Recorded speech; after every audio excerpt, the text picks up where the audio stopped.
නවත්තන්නම් මේ කියවිල්ල. හැබැයි ඊට කලින් අහගන්න මේ ලියවිල්ල. මේක ලියලා තියෙන්නේ ලෙබනන් කවියේ ඛලීල් ජිබ්‍රාන් දෙමව්පියන්ට. ජිබ්‍රාන්? මොකද්ද? ඔබගේ දරුවන් ඔබගේ නෙවෙයි.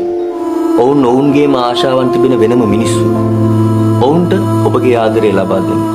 නමුත් ඔවුන්ට ඔබගේ සිතුම් පැතුම් ලබා නොදෙන්න. මන්දයක් ඔවුන් ඔවුන්ටම ආවේනික වූ සිතුම් පැතුම් සතු ජීවි.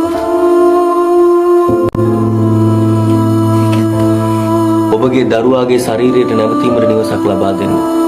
නමුත් ඒ නිවස තුළ ඔහුගේ ආත්මය සිර නොකරන්න. ඔබ ඔබගේ දරුවන් හා සමාන වීමට උත්සාහ කරන්න. නමුත් දරුවන් ඔබ හා සමාන කිරීමට උත්සාහ නොකරන්න. මන්දයක් මේ ජීවිතයේ ඉදිරියට ගලාගෙන යන එකක් මිසක් ඊයේ සමග නවතින්නේ නැත. තමසට පිස්සු නෑ ඔයි. මට පිස්සු ගන්නේ අපිට තමයි පිස්සු. නෑ මට පිස්සු.